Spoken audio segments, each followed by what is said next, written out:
fármaco o el grupo de fármacos que está indicado de primera línea es la nitroglicerina, ¿no? El grupo de los nitratos, y veíamos que estos tenían acción corta, acción también prolongada. Mencionábamos también que si yo voy a ver pacientes con infarto o con angina estable o inestable que lleguen al servicio de emergencias, mi primera conducta como médico de base es evaluar la parte de signos vitales. Si estoy viendo que el paciente tiene un dolor muy opresivo, que se irradia brazo izquierdo y todos los datos clínicos que son compatibles con un infarto, inmediatamente tengo que iniciar nitratos, ¿no? En este caso la nitroglicerina sublingual, ¿no? Ahora, estábamos hablando también que existe otro grupo de fármacos que puede llegar a usarse, en este caso de manera combinada, ¿no? Con el primer grupo de fármacos, ya que la primera línea no es un fármaco que se pueda llegar a usar de forma permanente, ¿no? Si ustedes recuerdan bien, nosotros tenemos que evitar el síndrome de retirada, ¿no? Que se caracteriza nuevamente por la aparición brusca, incluso de hipertensión, y además puede llegar a tener nuestro paciente un infarto, ¿no? Secundario a la retirada brusca de la nitroglicerina, ¿no? Entonces, decíamos y hacíamos hincapié cuando yo tenga o vea un paciente hipertenso, con insuficiencia cardíaca, además con un tipo de clínica compatible con angina y además un tipo de arritmia, puedo llegar a usar este grupo de fármacos que son los bloqueantes beta adrenérgicos. ¿Me escuchan, verdad? Sí, doctora. Sí, doctora. Ok. Entonces, como les comentaba, gracias. Como les comentaba, los fármacos de segunda línea aplicados para pacientes que tienen problemas cardíacos, en este caso angina, sea la angina estable o la inestable, más que todo hablamos de angina estable, puedo usar este grupo de fármacos, como cuáles antagonistas beta adrenérgicos, básicamente recordando y haciendo alusión a todos los LOLs, ¿no ve? Todo lo que tenía que ver con aquellos que son selectivos, propiamente beta 1, selectivos como antagonistas, o aquellos que son no selectivos también, ¿no? Veíamos el propanolol, por ejemplo, y aquellos que sí son selectivos, podíamos ver y entender, ok, los otros antagonistas beta-adrenérgicos como nebivolol, bisoprolol, atenolol, ¿no? Nadolol, pindolol y demás. Entonces, nosotros vemos que este grupo de fármacos también está indicado en la angina estable. ¿Por qué? Porque disminuyen las demandas, ¿no? En este caso de oxígeno, obviamente van a provocar la reducción de la frecuencia cardíaca y la contractilidad cardíaca y además la presión arterial.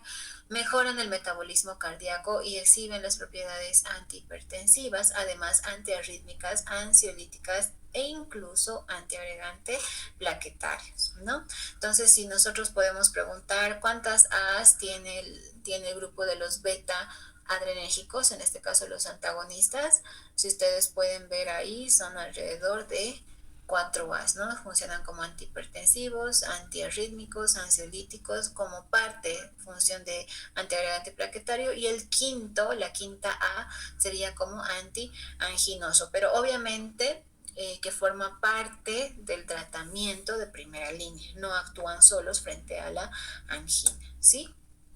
Entonces, tenemos otro grupo de fármacos también como las antagonistas de calcio. En este caso, yo puedo usar este grupo de fármacos y entendiendo que hay dos grupos, ¿no? Las dihidropiridinas y las no dihidropiridínicos. Entonces, en este caso vamos a hablar de ambos grupos, haciendo hincapié siempre a los no dihidropiridínicos, ¿no? Metamizol y, perdón, diltiazem y verapamil. Entonces, yo entendiendo esto, si voy a usar antagonistas de calcio, también puedo usar alguno de esos dos grupos, hablando de los dipinos también, ¿no? Como lodipino, nifedipino, nimodipino, ¿no? Dicardipino y demás. Puedo llegar a usar combinando con los nitratos, ¿sí? Entonces, estos dos grupos, tanto los beta-adrenérgicos como los antagonistas de calcio, dan lugar, en este caso, a combinarse, ¿sí? A combinar con los nitratos. ¿En qué casos?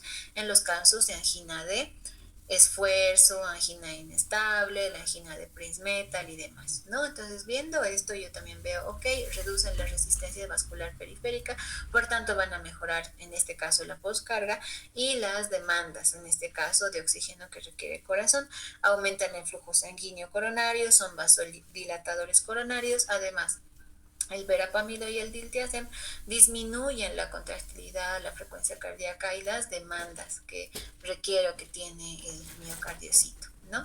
¿En qué casos más puedo usar los antagonistas de calcio? Aquí vemos bien claramente en la angina de reposo que suprimen los cuadros de vasoespasmo coronario. Y es así que les decía, y habíamos quedado en este acápite de los beta bloqueantes o los antagonistas beta adrenérgicos, que tienden a tener relación con la lipólisis, en este caso por las catecolaminas. De alguna manera tiene o evita la apoptosis cardíaca y además está involucrado, ¿no?, en parte de su mecanismo de acción como antiagregante plaquetario. Pero hay contraindicaciones para usar este grupo de fármacos y uno de esos obviamente siempre va a ser a nivel cardíaco y también a nivel respiratorio, porque acuérdense, todo lo que es antagonista de los receptores beta provoca, si estamos hablando a nivel vascular, a nivel cardíaco, lo contrario, ¿no? Es decir, a nivel cardíaco me va a provocar mayor fracción de eyección, ¿no? Me aumenta, entonces también disminuye la demanda de oxígeno. En este caso, si yo voy a usar beta antagonistas en un paciente con angina vasoespástica, ¿no?, contraindicaciones vasoespástica, puedo llegar a provocar mayor daño. Sí, en el shock cardiogénico también, ¿no? Hipotensión arterial también, porque estos a la larga, sí, si yo voy a decir que estoy usando un antagonista, mi mecanismo de acción es contrario a lo que hace el receptor. Entonces decíamos que el receptor beta 1 normal provoca la contracción, pero si yo estoy usando un antagonista voy a dilatar de más. Entonces si yo uso en un paciente con hipotensión arterial, puedo llegar a provocar más hipotensión arterial, ¿verdad? Lo mismo en el bloqueo auriculoventricular, los antagonistas beta adrenérgicos están contraindicados en pacientes con bloqueo auriculoventricular y también en la insuficiencia cardíaca descompensada, porque obviamente si hablamos solamente de bloquear los receptores beta adrenérgicos, hay otros receptores que deberían de ser también estimulados, y es así que este grupo de fármacos tienen sí o sí que ir acompañados, ¿sí? Si yo voy a usar beta bloqueantes, puedo usar o bien un antihipertensivo, si hablo el tratamiento de un paciente hipertenso, digamos que está tomando enalapril y digamos que tiene hipertensión, en este caso una insuficiencia cardíaca hipertensiva, o algún daño provocado por el Chagas, digamos, y también tiene hipertensión. Entonces, puedo llegar a combinar fármacos, ¿sí? Puedo usar yo antihipertensivos de primera línea, como ser algún IECA o un ARA2, puedo usar asociado a este grupo de fármacos, a un antagonista beta adrenérgico. Pero, ¿en qué caso está totalmente contraindicado? En la hipotensión arterial y el bloqueo auriculoventricular, además de la insuficiencia cardíaca descompensada. No puedo usar solo este grupo de fármacos, sí o sí tengo que combinarlo. Y hablando propiamente de este grupo, en esta patología, en la angina, en el angor pectoris, estoy mencionando que también debe ir en combinación con los nitratos, ¿no ven? Obviamente a nivel respiratorio tampoco puedo llegar a usar en pacientes con asma, ¿verdad? No puedo usar, entonces son contraindicaciones propias de los beta antagonistas. Ahora, les decía, entonces, este grupo de fármacos tiene la presencia de las 5As, pero hacemos hincapié en las 3, para las cuales sí o sí tiene que ir de manera combinada como antianginoso, funciona como antihipertensivo y como antiarrítmico, ¿no? Entonces ahí vamos viendo las 5As, ¿no? La anterior era como antiagregante plaquetario también y como antianginoso, ¿no? Si ustedes se dan cuenta, antihipertensivo, incluso como un toque de ansiolítico decíamos, ¿no? Pero vamos a quedarnos con estas 3As por lo menos, ¿sí? Para que no se olviden. Los antagonistas beta adrenérgicos tienen como mecanismo de acción, como su nombre indica, antagonizar, inhibir los receptores beta 1. Por tanto, tienen un mecanismo antianginoso, antihipertensivo y antiarrítmico, ¿sí? A nivel cardíaco, estos tres, ¿ya? Antianginoso, antihipertensivo y antiarrítmico. Siguiendo con el grupo de primera línea que trabaja en conjunto, voy a ver este grupo, a este tercer grupo que son los calcio antagonistas, y de igual manera este grupo se divide como según su clasificación y lo que han leído, ¿no? En dihidropirimidínicos y en no dihidropiridínicos. Entonces vemos que funcionan como antiagregantes plaquetarios, antiateromatosos y antiarrítmicos. En este caso, los calcioantagonistas tienden a provocar reacciones adversas también a nivel vascular, a nivel cardíaco y a nivel digestivo. Por tanto, a nivel vascular yo puedo llegar a provocar en mi paciente cefalea secundaria a la hipotensión y también puedo provocar edema pretibial además de los sofocos. A nivel cardíaco, obviamente voy a deprimir todo lo que es la parte de la contractilidad, por tanto, tengo que evitar dar o indicar en pacientes con bloqueo auriculoventricular y en todo aquel paciente que tenga bradicardia, ¿verdad? ¿Qué más? A nivel digestivo puedo llegar a ver hiperplasia gingival y estreñimiento, ¿ya? ¿Qué más podemos ver? Hasta ahí, muchachos, esas tres familias, las tres primeras que hemos visto el día de ayer, todo lo que son las nitroglicerinas, tanto la de acción corta como la de acción larga, los beta antagonistas y los calcio antagonistas, estas tres familias de fármacos son fármacos de primera línea que actúan frente a la angina, ¿sí? La angina de pecho. Entonces nosotros, entendiendo esto, puedo resumir que este grupo de fármacos siempre va a ir acompañado, ¿sí? Nunca van a ir a actuar solos, sí o sí tengo que combinar, ¿sí? Ambos, este grupo de fármacos, ¿ok? Entonces, a partir de ahora hablamos de los fármacos que se usan como de segunda línea para la angina de pecho, sea la estable o la inestable. Más que todo la ivabradina para la angina estable. Entonces vemos y entendemos que es un inhibidor selectivo y reduce la frecuencia cardíaca. En este caso, la diferencia es que no modifica la presión arterial, además que tiene que también ver con la no modificación de la contractilidad cardíaca o la velocidad de conducción auriculoventricular, por tanto no modifica los intervalos PR, QT y QRS del electrocardiograma. Tiene reacciones adversas a nivel ocular, puede generar visión borrosa, diplopía. A nivel cardiovascular también puede generar hipotensión, y a nivel digestivo siempre está la presencia de vómitos, náuseas y de distensión abdominal y diarrea, ¿ya? O estreñimiento. Haciendo comparación con el resto de fármacos, vemos que en esta tablita están todos los fármacos de segunda línea que se usan en el tratamiento de la angina, en este caso sea la estable, inestable o la de Prince Metal, pero necesitamos identificar cuál es. De acuerdo a eso yo voy haciendo el manejo, ¿sí? Como fármaco de segunda línea y como fármaco que tenemos en el país, nada más nos quedamos con la ivabradina, ¿ya? La ranolacina, la molsidomina, el nicorandilo y la trimetazidina no tenemos en el país, pero sí contamos con la ivabradina, ¿sí?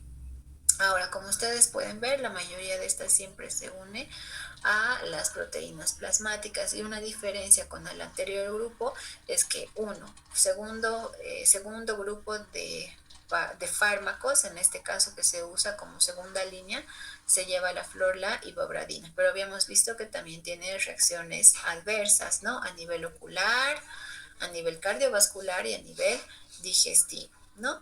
Entendiendo esto, pues yo me quedo con esta parte de antianginosos, ¿ya? Vamos viendo y haciendo un repaso general como antianginosos. Entonces, ok, hemos hablado de 4 grupos. Fármacos de primera línea, hablamos de 3 grupos grandes. Los nitratos, los calcio antagonistas y los beta antagonistas, ¿no? Adrenérgicos. Entonces, segunda línea, hablamos netamente de la ivabradina. También yo puedo llegar a conocer a la ranolacina, la molsidomina, el nicorandilo y la trimetazidina. Entonces, entendiendo todo esto, veo, ok, hago énfasis en la ivabradina nada más. nombres, ¿sí? Para que no se compliquen, porque el siguiente tema, el siguiente grupo de fármacos es un poco más complejo, si vamos a hablar propiamente de los fármacos que se usan para la enfermedad tromboembólica o trombótica. Entonces, no quiero sobrecargarles porque ya hemos visto la anterior vez dos grupos grandes, ¿verdad? Ayer hacíamos un pequeño recordatorio de los fármacos inotrópicos positivos, haciendo hincapié en qué fármaco, si es que se En acuerdan. la digoxina. Muy bien, Ignacio, en la digoxina. Y el anterior tema, igual hacíamos hincapié en otro grupo de fármacos, ¿se acuerdan?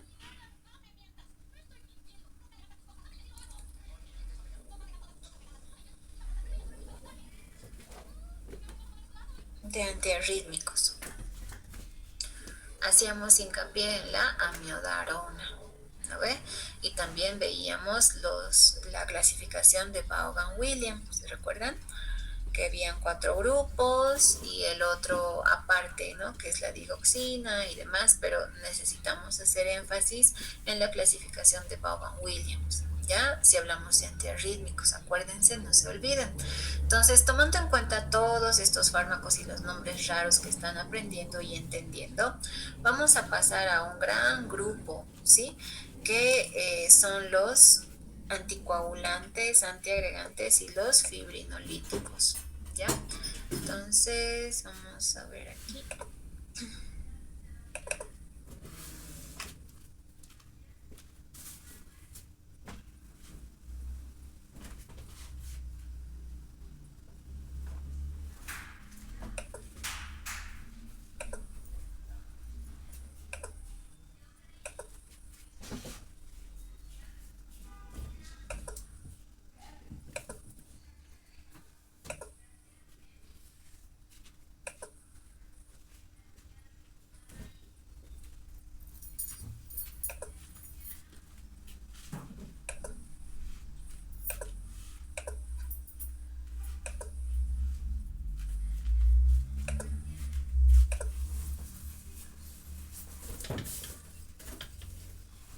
Este tema es más complejo. Ya les pido por favor que pongan atención porque todo lo grande, lo más importante va a ser comentado en clase, ¿sí? Entonces, haciendo hincapié en los fármacos de la trombosis, necesitamos recordar un poco de historia y siempre les digo, primero lean bien el capítulo, sea de Flores o de Velázquez, de cualquier otro libro, de uno de los dos libros que estamos avanzando. Hagan hincapié, uno, en entender bien, ¿no? De qué fármacos y la clasificación para que ya viendo el video y luego ya viendo la explicación sea más fácil para ustedes retener la información. ¿Ya? Entonces, dentro de la historia de los fármacos que tienen que ver con el manejo de la coagulación como antiagregante o como fibrinolítico, vemos que el primer anticoagulante descubierto ha sido la heparina. En este caso, la heparina no fraccionada, descubierta en 1930. Seguidamente, en 1940 se había visto que tenían que emigrar, ¿no? Un montón de granjeros y demás y llegaron a una población donde había un cierto tipo de trébol, parecía alfalfa, pero en realidad no, era un tipo de planta que provocaba el sangrado a su ganado y es que su ganado moría desangrado, ¿no? Entonces todos pensaban que está pasando, alguien los ha envenenado y demás. Unos años más tarde descubren, ¿no? La presencia de este elemento químico cumarínico, la cumarina, y llegan a sintetizar y crear así la warfarina, que en dosis altas en realidad llega a provocar grandes eventos de sangrado, provocando así el shock hipovolémico en un paciente, ¿no? Y si estamos hablando de las ratas, pues actualmente la tenemos, ¿no? En un sobrecito como raticida.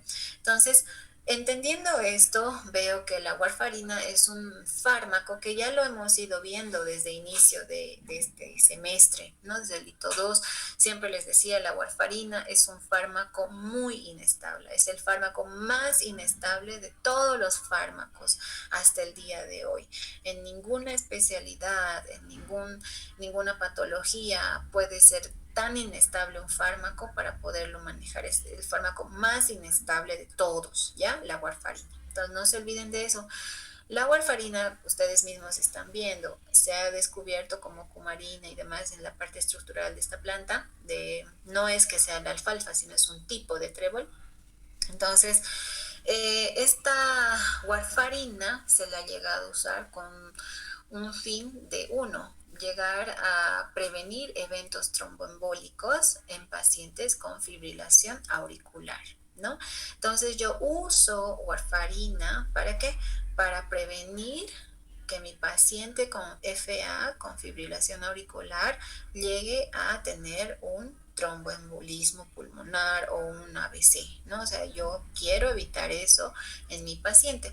Por esa razón, inicio la anticoagulación con warfarina. Ya, ahora, les decía también hace muchas clases que la warfarina no es un fármaco que yo tenga que dar en un horario y cada 12 horas, digamos. No, les decía que es un acúmulo de fármaco, el fármaco tiene que acumularse y llega a recién actuar a partir de los 3 a 5 días, dependiendo de cada paciente.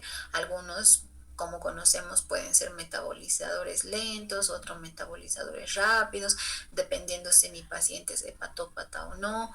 Ahora, si mi paciente es hepatópata, obviamente yo no voy a anticoagular con warfarina, tengo que buscar otro fármaco con el cual yo pueda anticoagular a mi paciente con FA y al mismo tiempo que sea hepatópata, ¿no? Y de hecho, varios estudios dicen que los pacientes hepatópatas ya viven anticoagulados, ¿no? ¿Por qué? Porque el hígado es el que sintetiza los factores de coagulación y al tener una hepatopatía, una insuficiencia hepática, estoy de alguna manera viendo en mi paciente la alteración de los valores de la coagulación, ¿no? De todo lo que es el TP y el TTPA. Entonces, para controlar la warfarina necesito saber lo normal y siempre les ponía en los casos cuánto es el INR normal de una persona.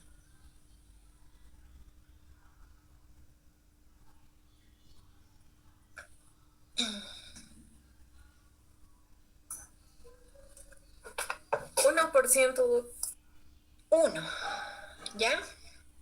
1. INR significa rango internacional de anticoagulación. En este caso es el índice, es el rango internacional, ¿ya? Para ver si yo tengo o no tengo tendencia o a coagular o no a coagular. Entonces, entendiendo esto, en otros países le llaman RIN, ¿ya? En nuestro país es INR, es lo mismo, ¿ya? ¿De dónde sale el RIN? Sale por una fórmula, obviamente, donde yo voy a usar el basal de mi paciente del TP, ¿ya? Entonces, ¿cuánto es el TP normal?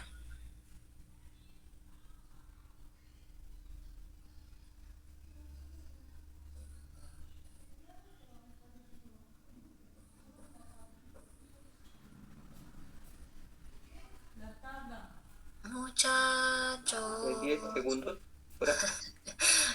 Sin miedo, de 12 segundos, ¿ya?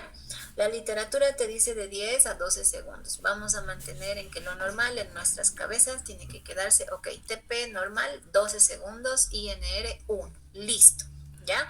Eso es en todos nosotros, en todas las personas que no están tomando warfarina, que no son hepatópatas, eso es lo normal, ¿ya? INR de 1, listo. Un paciente que toma warfarina tiene que tener un rango de anticoagulación.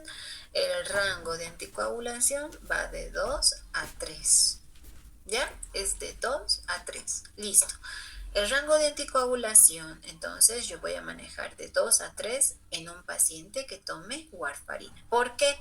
Con ese rango yo estoy diciendo que mi paciente está anticoagulado, perfectamente. ¿Ya? Está anticoagulado perfectamente.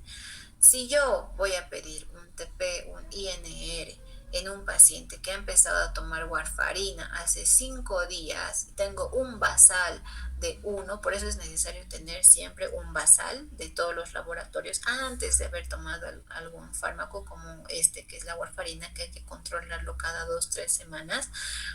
Necesito evidenciar, ok, mi paciente hace 3 semanas ha llegado con un INR de 1, ok, le empiezo a anticoagular y estos días le toca su consulta y le pido antes laboratorios, me viene con los laboratorios y me reporta 5, el INR de 5. Entonces algo me dice ahí, o mi paciente, 1, está sangrando, tengo que preguntarle, señora, ¿ha sangrado estos días? Y me dice, sí, he sangrado, he tenido sangrado por la nariz, me han aparecido moretones, ¿no? Porque tenemos 2 vías de la coagulación. Si ustedes recuerdan fisiología, tenemos la vía intrínseca y la vía extrínseca, ¿verdad? Y cada una de estas valora un tipo de laboratorio. Entonces, en este caso, viendo el TP y el INR más que todo de mi paciente, si está en 5, estoy diciendo que está muy prolongado los tiempos, ¿no? En este caso el TP está muy prolongado el tiempo de protrombina, entonces tengo que tener cuidado que mi paciente sangre. Y peor aún, si me dice, doctor, doctora, me ha parecido moretones, no he hecho nada, nadie me ha pegado, no me he caído ni nada, pero me ha empezado a salir muchos moretones. Obviamente tiene coincidencia con el laboratorio, ¿no? El valor de 5 y el TP obviamente va a estar en 45, o sea, va a estar elevado. Entonces, un TP prolongado y un INR muy prolongado, más de rango, o sea, más de 3, a mí me sugiere que suspenda el fármaco lo antes posible y puedo llegar a iniciar, en caso de que mi paciente esté sangrando profusamente, tenga hemorragia digestiva, tenga al hacer pis, ¿no? Orinar, tenga hematuria y demás, necesito suspender la anticoagulación, ¿sí? Y darle el antídoto. El antídoto es vitamina K. ¿No? ¿Por qué? Porque la warfarina es un antagonista de la vitamina K. Entonces, ¿qué voy a dar para calmar el sangrado, para que ya mi paciente no se ande desangrando? Pues vitamina K. Obviamente, a un paciente con fibrilación auricular o con flutter auricular, primero tengo que valorar, ok, si le quito la warfarina por completo, mi paciente tiene riesgo de hacer un trombo, ¿no? Un trombo, un TEP. Entonces yo no quiero que haga eso. Todo paciente con fibrilación auricular, en este caso con respuesta moderada o demás, tiene alto riesgo de hacer trombos, ¿sí? A menos que esté bien controladito y sea leve. Pero si es un tipo de fibrilación auricular que no se está controlando ni con la medicación, tengo que tener mucho cuidado con que mi paciente haga una tromboembolia pulmonar. Por tanto, al tener yo un INR de 5, necesito sí o sí modificar la dosis de la warfarina. Y en algún tiempo les decía, la warfarina no se da como el paracetamol, 500 miligramos cada 8 horas, no. Les decía, la warfarina es muy especial. ¿Por qué?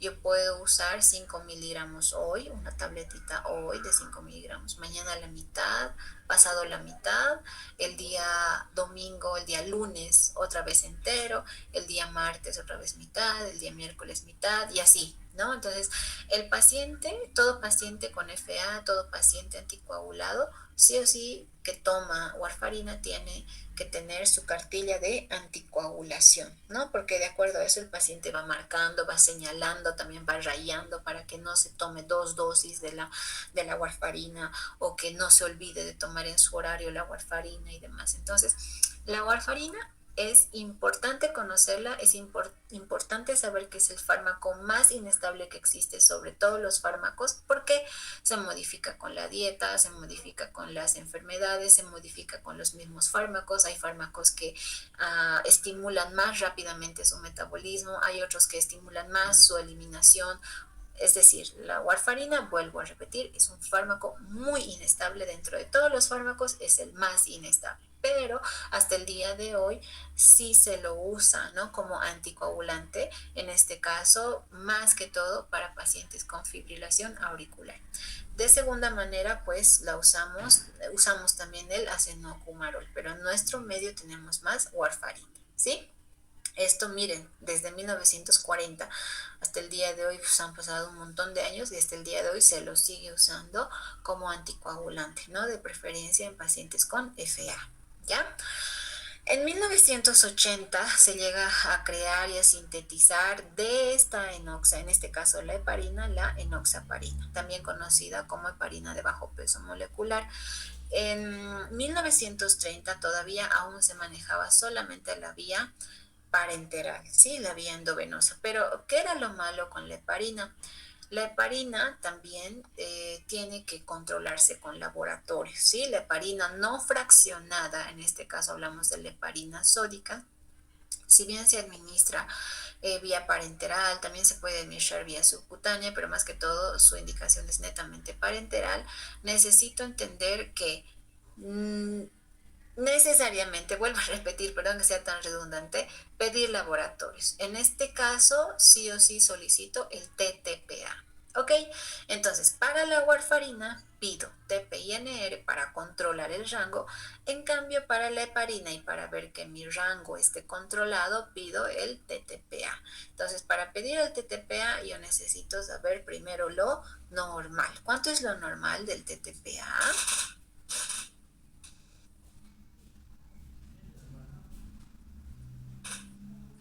Que es el tiempo parcial de tromboplastina activado, ¿no? ¿Cuánto es lo normal? 25 30 segundos. De 33 a 38 segundos. Ya, vamos a poner límites, ¿sí? La mayoría de la literatura menciona que de 25 hasta 35 segundos y otra literatura te menciona de 25 hasta 45 segundos, ¿ya?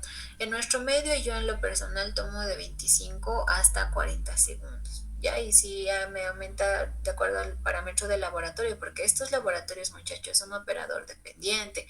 No piensen que como que me ha salido un TP, un INR de 5 y ahora mi paciente debe estar sangrando y todo. Cuando tú le preguntas al paciente, ¿está sangrando? El paciente, no, te dice, no pasa nada. Entonces tú tienes que pensar también que ha sido un error del técnico, del químico que lo ha hecho, ¿no? Entonces, este laboratorio se altera por el mismo reactivo, porque la tubuladura, en este caso el tubo de ensayo esté sucio, porque no crean que es como que usan un tubo y ya nunca más lo usan, no, siempre se reutiliza, ¿ya? Y siempre se lava con lavandina y todo eso. Entonces, necesito entender yo que estos dos laboratorios son operador dependiente. Uno tengo que agitarlo, por ejemplo, para hacer el INR, el TP, les decía, necesito yo agitar una y otra vez, como por lo menos 5 a 15 minutos, tengo que estar agitando, ¿no? Con un palito, no sé si han visto alguna vez a un bioquímico, estaba moviendo con un palito así, el tubito. Está haciendo el tiempo en este caso, de protrombina, ¿no? Si yo voy a hablar de pedir un TTPA, estoy viendo la posibilidad de valorar la actividad de la heparina, en este caso no fraccionada, ¿no? Ahora, si voy a hablar de decir, como hablábamos de la historia, que después de la warfarina ha sido sintetizada y creada y puesta en venta la heparina de bajo peso molecular, tengo que entender también, ¿ok? Esta deriva de la heparina no fraccionada, ¿no? De la heparina sódica, ¿ok? Entiendo también que puedo llegar a controlar los niveles con TTPA, pero más que todo, ¿cuál? Por la estructura química que tiene, por los mayores efectos adversos de sangrado que tiene, siempre voy a pedir TTPA cuando use heparina sódica, ¿ya? Heparina no fraccionada, siempre TTPA. Cuando use warfarina, siempre tengo que pedir TP y NR, ¿no? Entonces, este valora la vía intrínseca y este valora la vía extrínseca, ¿ok? En 1980 se ha visto que la heparina de bajo peso molecular tenía muy buena acción en pacientes con tromboembolia pulmonar, también en pacientes que tenían trombosis venosa profunda. Y es así que se han reportado varios estudios y se han ido de alguna manera investigando las dosis de ataque, dosis de mantenimiento y dosis de profilaxis de la heparina de bajo peso molecular, ¿no? Propiamente hablamos de la enoxaparina. Seguidamente tenemos a otro grupo de fármacos, en este caso los inhibidores de trombina en 1990, que pues tienen más efectos adversos o bien el costo es muy elevado, que por esa misma razón hasta el día de hoy no se mantiene, ¿no? Su indicación clínica, ¿no? Médica. Entonces, Seguidamente han visto que, ok, ya no queremos usar la vía parenteral, sería bueno si usamos la vía oral, ¿no? Porque es muy doloroso andarse pinchando subcutáneo, la heparina de bajo peso molecular es lo más doloroso, uno cuando se administra duele. Yo les comentaba algún momento, a mí yo he tenido trombosis venosa profunda en 2 ocasiones, ¿no? Entonces soy una paciente candidata a usar anticoagulación de por vida, ¿no? De manera profiláctica. Imagínense andándose pinchando toda la vida, ¿no? En caso de un embarazo, por ejemplo, la dosis es sí o sí. La única que podemos dar en el embarazo es esta, la heparina de bajo peso molecular. El resto no, por el efecto teratogénico que tienen y el riesgo de sangrado también que tiene más que todo esta, la heparina, ¿no? Sódica, la no fraccionada. Entonces, entendiendo eso, estas igual, de igual manera te producen sangrado, ¿no? Ha aparecido el 2002 un fármaco, en este caso el Fondaparinux, como tal el Arixtra, como inhibidor del factor 10 activado, ¿no? Que de igual manera se usa en vía parenteral. Pero bien, vean ustedes, si hacen un recordatorio de toda la cascada de coagulación, evidencio yo que donde yo voy a llegar a bloquear, si es que yo bloqueo el factor 10 activado, no me va a dar lugar a la conversión y la activación del fibrinógeno en fibrina, ¿no? Entonces, directamente inhibiendo el factor 10 activado, puedo llegar a inhibir ambas vías, tanto la vía intrínseca como la vía extrínseca. Entonces, ¿qué fármaco puedo llegar a usar? Si yo uso de manera parenteral como inhibidor del factor 10A, es el Fondaparinux, ¿ya? En cambio, la heparina de bajo peso molecular tiene otro mecanismo de acción que tiene que ver sí o sí con la trombina, inhibir a la trombina, ¿ya? Pasamos. El 2004 se ha llegado también ya por fin a encontrar y de alguna manera a validar su uso vía oral, o sea, de pasar a todos los anticoagulantes desde la vía parenteral, que se tenía que pinchar y hasta ahora se puede usar en bomba de infusión continua o se puede pinchar cada 6 horas, o sea, es bien doloroso y el control del TTPA tiene que ser cada 6 horas. Imagínense, te sacan sangre, te pinchan, te sacan sangre, o sea, la heparina sódica sí se usa, pero en pacientes en terapia intensiva, además el control y la administración es en bomba de infusión, ¿sí? En cambio, la warfarina, si bien tiene igual riesgo de sangrado, es un poquito más segura que la heparina sódica, ¿ya? Obviamente es mucho mejor la heparina de bajo peso molecular por la administración subcutánea, pero los dolores, los efectos secundarios son los que han ido mejorando a partir de 1980. ¿Ya? Entonces, el 2004 descubren y ya desarrollan y lo ponen a la venta los inhibidores de la trombina, en este caso por vía oral. ¿Qué es lo malo de este grupo? Que el costo, ¿no? El costo. Si bien decimos al día de hoy que los inhibidores directos, en este caso del 10 activado, en este caso del factor 10 activado, es directo, ¿no? La inhibición, hablamos de todo lo Oxaban, ¿no? El Rivaroxaban, Apixaban, Edoxaban y demás. Son mucho mejor tolerados, no tienen tanto riesgo de sangrado como el resto de fármacos. Además, el costo es mucho más accesible. Una tableta está alrededor de 20 bolivianos, ¿no? Si hablamos del Rivaroxaban. Si hablamos en cambio de los inhibidores de la trombina oral, ¿no? Estamos hablando de la Pradexa. Entonces, yo veo costos, obviamente va a ser más costoso, ¿no? Y en nuestro medio no contamos con este fármaco como inhibidor de la trombina, ¿no? De Vigatran. Entonces, entendiendo todo esto, ok, actualmente ya miren, ya van a ser 20 años desde el 2008 hasta ahora que se ha llegado a poner en venta y se ha evidenciado que tienen mucho mejor respuesta los inhibidores de acción directa, también llamados o conocidos como DOACs, anticoagulantes orales de acción directa. ¿Por qué directo? Porque van a inhibir directamente el factor 10 activado. Y como les mencionaba y quería hacerles énfasis, ¿no? En las vías, en la activación de la vía intrínseca y de la vía extrínseca y demás, viendo que van a inhibir directamente el factor 10 activado. Ok, entonces antes de pasar a esta explicación, nuevamente hago hincapié, fármaco que se indica por vía oral, anticoagulante que inhibe de acción, en este caso inhibe directamente al factor 10 activado, son todos los Saban, ¿no ven? Rivaroxaban, Apixaban, Edoxaban, ¿sí? Oral, vía oral. Muy diferente a decir como inhibidor igual, pero en este caso del factor igual, desactivado, pero este caso es vía subcutánea. ¿No ve? Subcutánea. Entonces, ahí van las diferencias, ¿ya? Entre el Fondaparinux y los sabanos, ¿no? Los sabanos, ¿ok?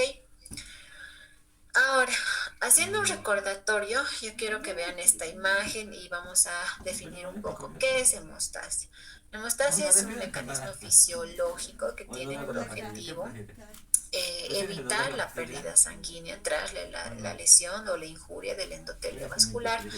Dentro de la hemostasia tenemos factores que van a favor de la coagulación y también factores que van en contra de la coagulación, ¿no? Que son profibrinolíticos de manera natural, es decir, cuando hay la lesión de un vaso, hay una herida, una injuria, ¿no? En cualquier parte del tejido, el primero en salir, el primero en mostrarse como una antenita es el factor de von Willebrand y el factor tisular, ¿ya? Ahora, hablando dentro de la patología cardíaca, si estamos hablando de la formación de una placa de ateroma por la presencia, ¿no? de grasas elevadas, colesterol y demás, además que estas se van a llegar a adherir porque son placas que se llegan a adherir al endotelio vascular.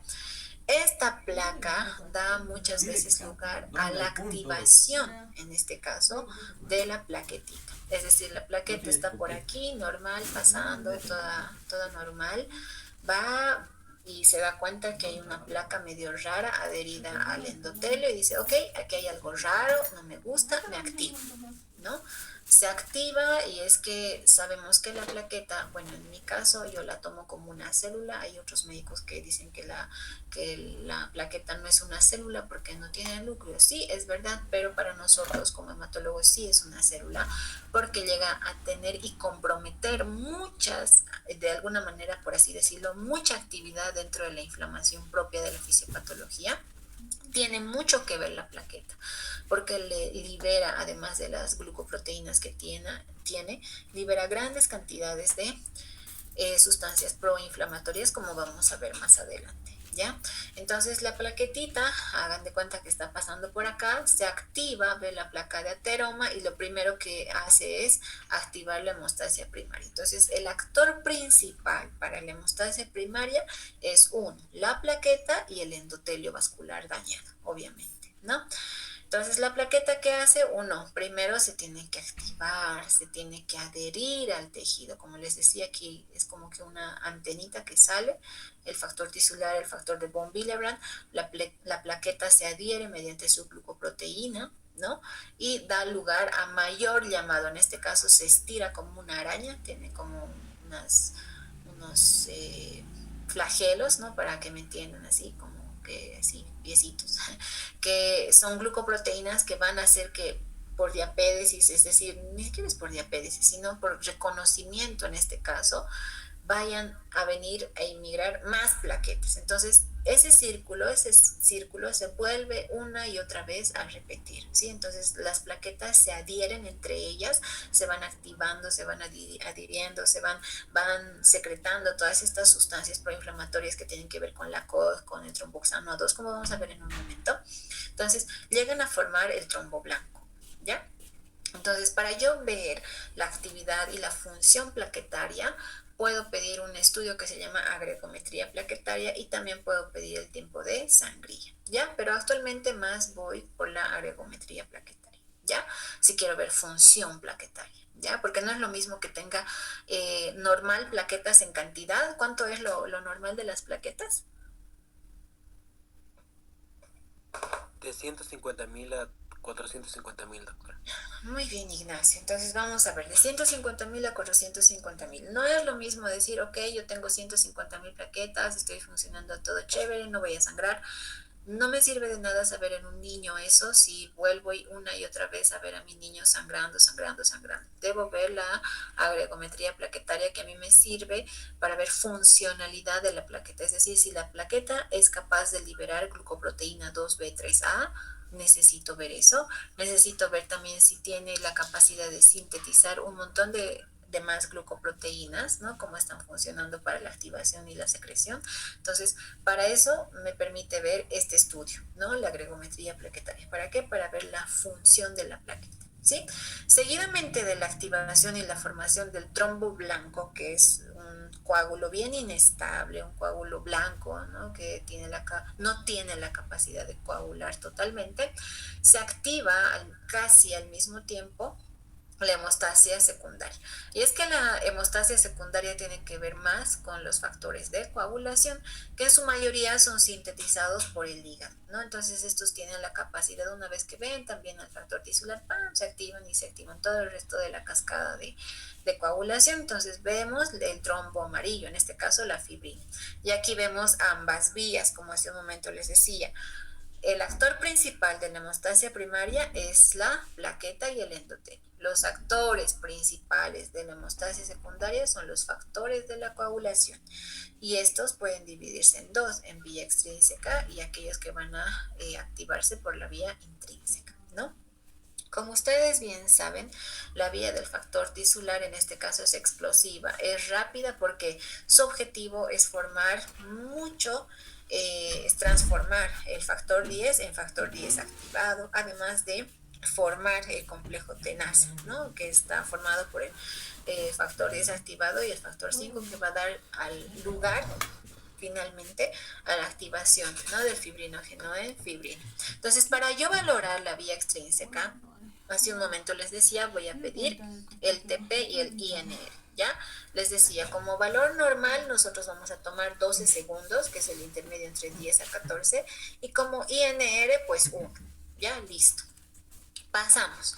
Dentro de la vía intrínseca yo voy a valorar de igual manera el TTPA.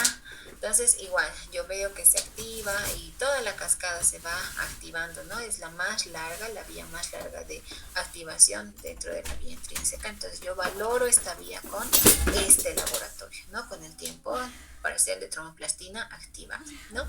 Ahora, cuando yo quiero ver la degradación del coágulo, en este caso se ha formado el coágulo, todo el coágulo, ustedes pueden ver acá, la placa de ateroma está aquí, todo está acá.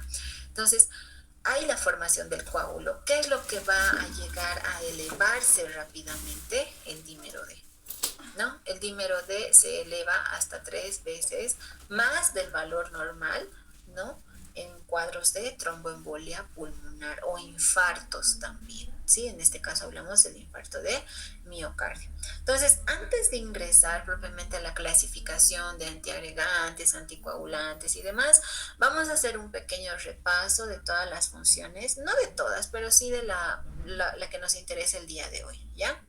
La que tiene que ver con la generación de la hemostasia primaria, ya como antiplaquetarios. En este caso, yo veo, ¿no?, la lesión del endotelio que estamos viendo acá, la exposición del factor tisular, la exposición del factor de von Willebrand, que ustedes pueden ver acá.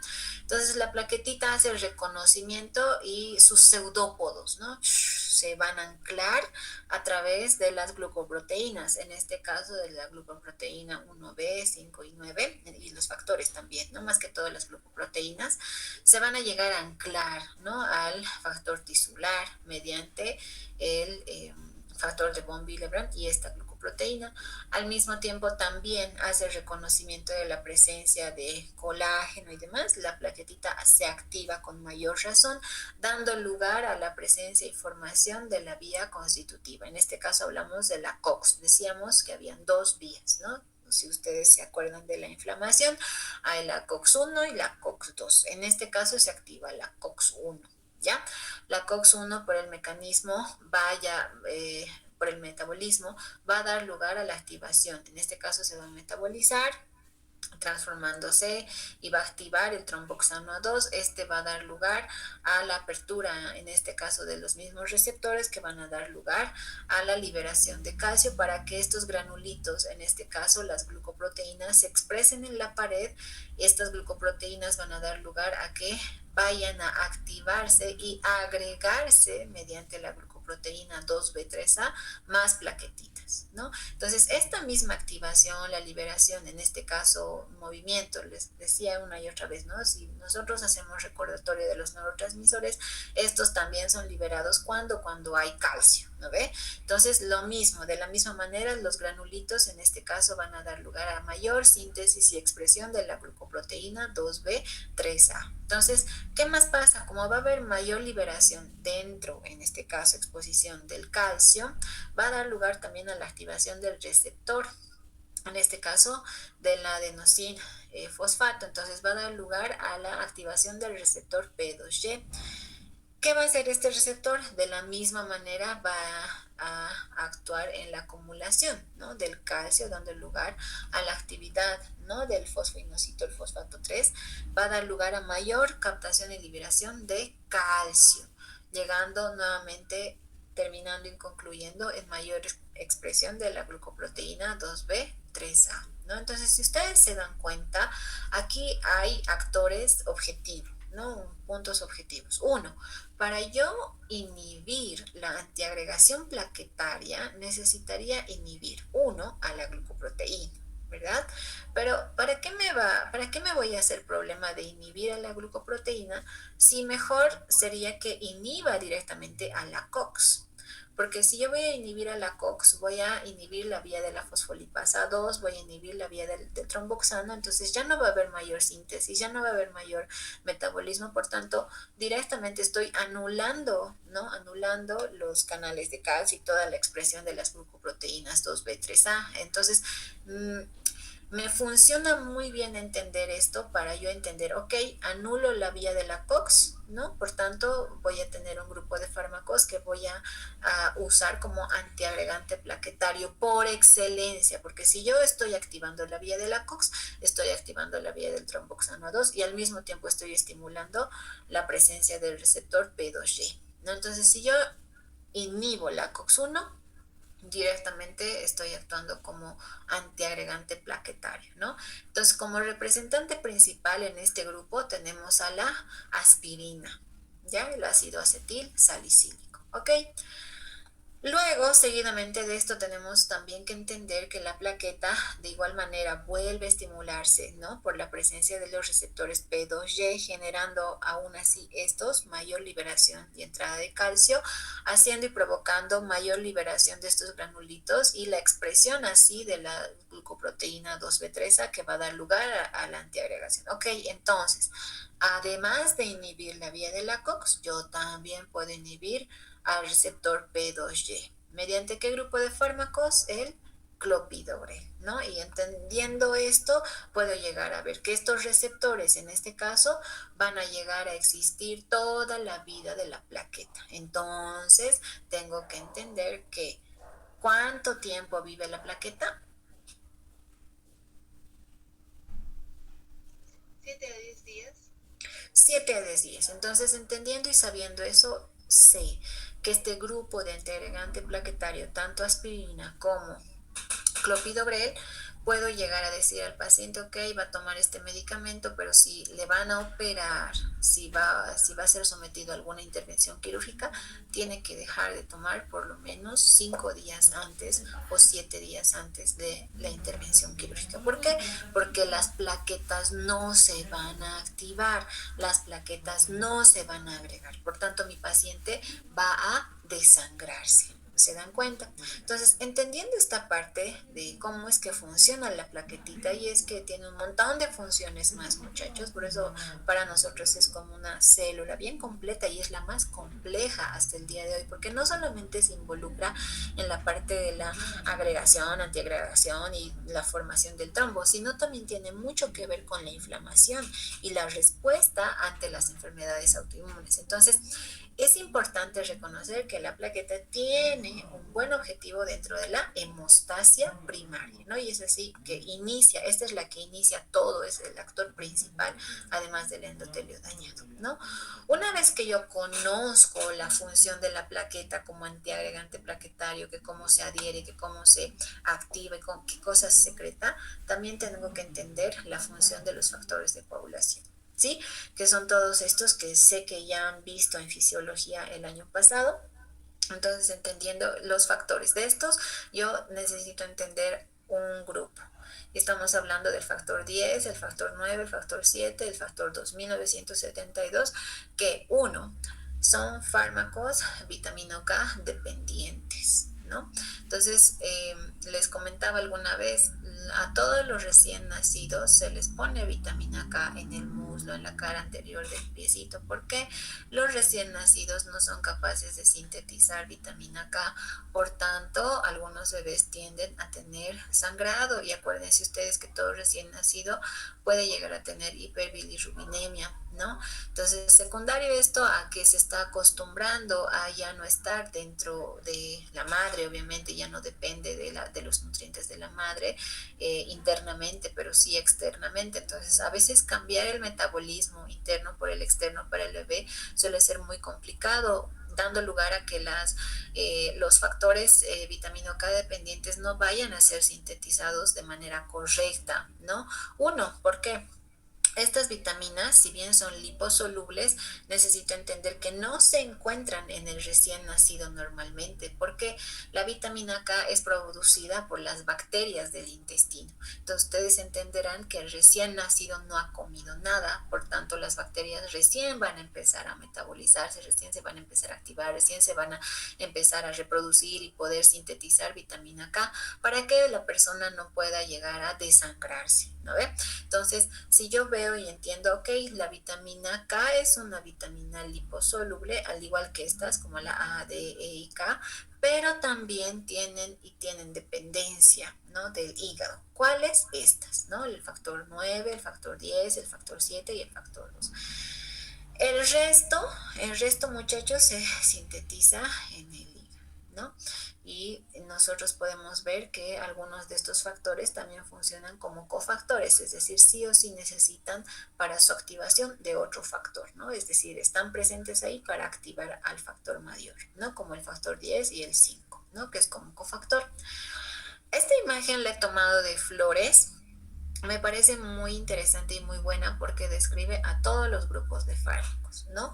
Entonces vamos a hacer hincapié, por ejemplo, en el primer fármaco que hemos descrito hace un momento, que es la aspirineta, en este caso la aspirina, ¿no? El ácido acetil salicílico. Entonces ustedes tienen aquí por la transducción de señales y demás y la activación, ¿no? Aquí está el factor de von Willebrand, se ancla, ¿no? La glucoproteína 1B y también el 10,5. Yo entiendo esto, que sí o sí la glucoproteína 1B se adhiere al factor de von Willebrand. Esto va a dar lugar a ¿qué? A la activación de la vía de la COX-1, ¿no? La vía constitutiva. Entonces esto va a dar lugar a la presencia del tromboxano A2 y esto va a dar lugar a la mayor generación de los receptores P2Y, ¿no ve? Y también de las prostaglandinas E y también de la prostaglandina I.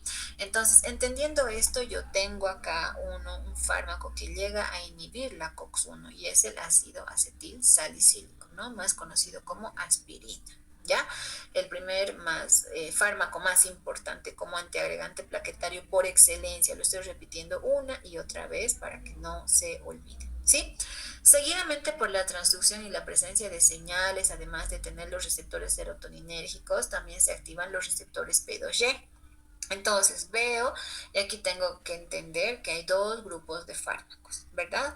Unos que se unen de manera irreversible y otros que se unen de manera reversible al receptor P2Y. Si estamos hablando del clopidogrel, les pregunto, ¿se une o no se une de manera reversible o es irreversible?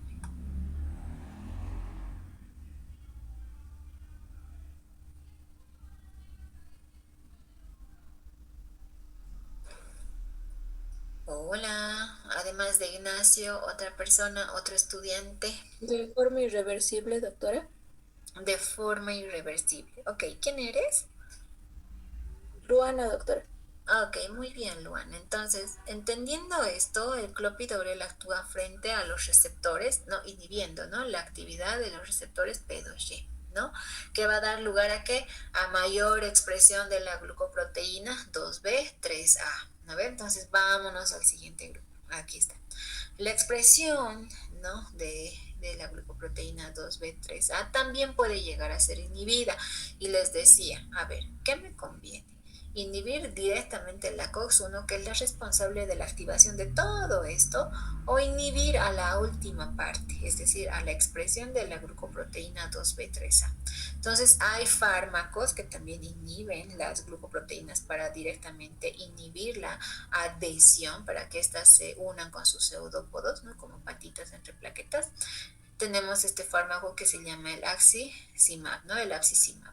Entonces, actualmente en nuestro medio no lo contamos y obviamente por el costo económico se ha dejado de usar, ¿no? Entonces, hablando propiamente como antiagregantes plaquetarios, vamos a tener estos dos grupos de fármacos, ¿ya?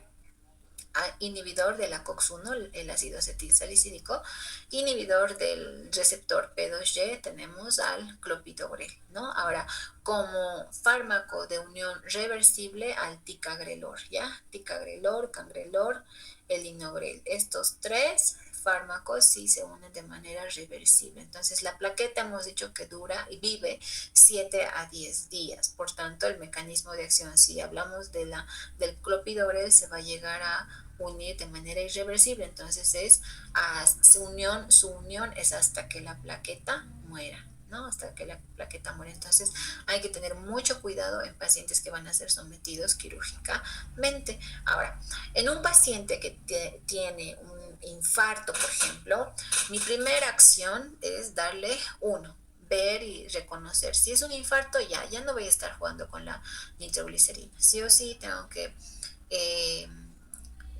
tomar los signos vitales, evaluar. Entonces veo si es realmente un infarto.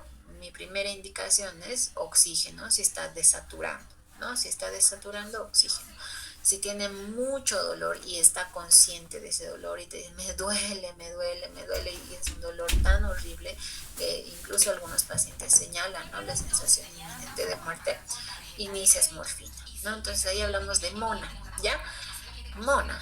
M, que es la morfina, O de oxígeno, la N de nitroglicerina y la A de aspirineta, ya de aspirina, perdón, aspirina, ya, el ácido acetilsalicílico acompañado del clopidogrel, ya, indicación para pacientes, en este caso, con infarto agudo de miocardio. Ok, tenemos otro grupo de fármacos también que van a llegar a inhibir las prostaglandinas, en este caso la fosfodiesterasa, como el dipiridamol, y también la fosfodiesterasa 3 a cargo del cilostazol, ¿ya? Otro grupo de fármacos que está el día de hoy sigue en investigación, ¿no? Los que van a llegar a mencionarse más adelante. Hasta el día de hoy no está en uso, pero aquellos que van a llegar a inhibir los receptores, ¿ya? Entonces, entendiendo esto, conozco y sé que los antiagregantes plaquetarios van a ser son 4 familias. Inhibidores del ácido araquidónico, aquellos que van a inhibir directamente la COX-1, ácido acetil salicílico. Más conocido y de manera más simple, la aspirina, que aparte de ser un inhibidor del ácido araquidónico, además de la COX-1, es también un AINE, ¿ya? Un AINE. Entonces, antiagregante plaquetario por excelencia, aspirina, ¿ya? Dentro de los antagonistas del receptor, en este caso glucoproteína 2B3A, habíamos mencionado a un fármaco, al axicimab, y les decía, por el costo, por la forma de administración, actualmente no se los usa, ¿ya?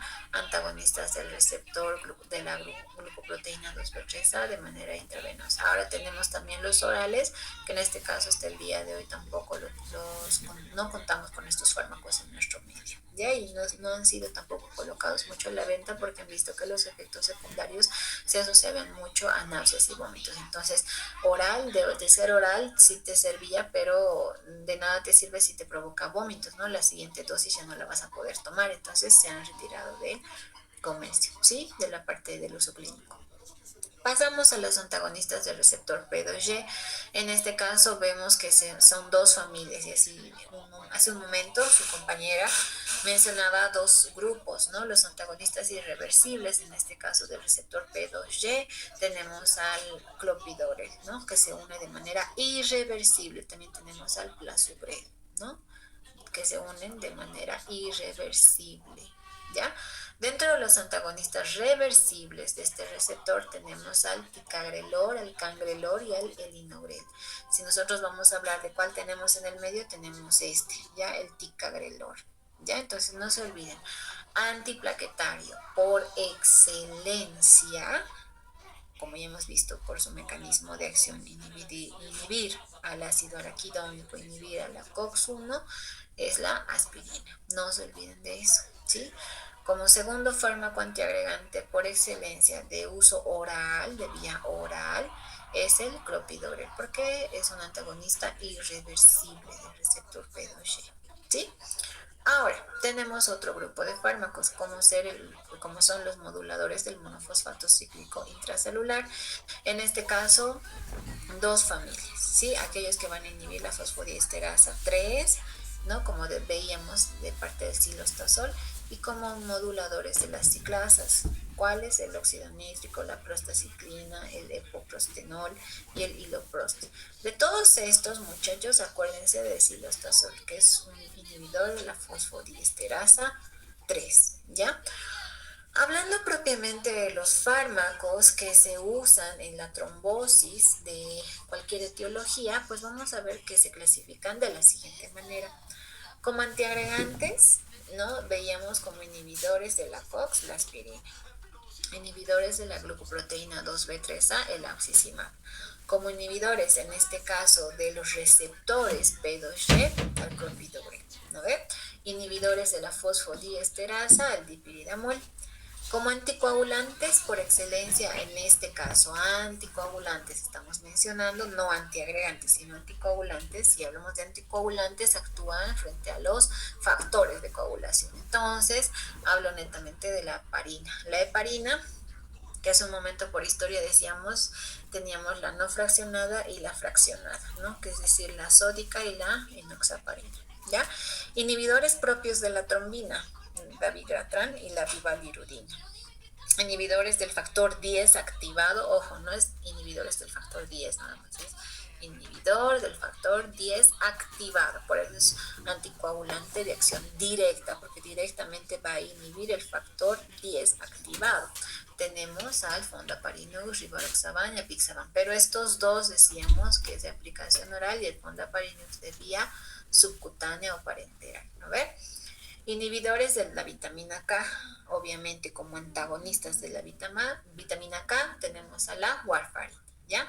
Dentro de los últimos, del último grupo de fármacos tenemos a los fibrinolíticos, y es así que esta clasificación va de la siguiente manera. Primera generación, pues la strepto y la uroquinasa. La segunda generación, en este caso la tenecteplasa como tercera generación, y reteplasa también como tercera generación, ¿ya? Vamos a realizar énfasis en esta clasificación. Ahora, este grupo de fármacos se usa, uno, como fármacos de primera línea frente a el infarto agudo de miocardio. Hablamos propiamente de los antiagregantes. Les decía, el tratamiento estrella para el IAM es MONA, ¿no ve? Morfina, oxígeno, dependiendo si mi paciente está desaturando, la mayoría siempre desatura. Ahora, si no desatura, pues no le des tampoco oxígeno, porque puedes llegar a llevar al paciente a una acidosis, una alcalosis, ¿no? Entonces hay que tener mucho cuidado con eso. Entonces veo, si mi paciente está desaturando, está con mucho dolor y sabes que es su corazón, entonces mejor iniciaremos el tratamiento más rápido, que es morfina, oxígeno, nitroglicerina y la aspirina acompañada del clopidogrel. A ver, aquí bien bonito, igual se los he puesto. Bueno, en el infarto agudo de miocardio es 300 miligramos sí o sí que el paciente tiene que tomar, y el clopidogrel a dosis de 450 miligramos está, ¿no? Apenas ustedes vean un paciente así con dolor, denle la aspirina, ¿no? ¿Qué más? ¿En qué casos más yo puedo llegar a usar este grupo de fármacos? En la tromboembolia pulmonar casi siempre voy a usar heparinas, ¿no? En la trombosis venosa profunda también. En la aterotrombosis, cuando veo que mi paciente tiene placas ateromatosas, pues netamente inicio e indico aspirina, ¿no? Dentro de la fibrilación auricular o la presencia de prótesis de corazón, es decir, stents y demás, yo puedo llegar a usar anticoagulantes de acción directa o también heparinas, ¿no?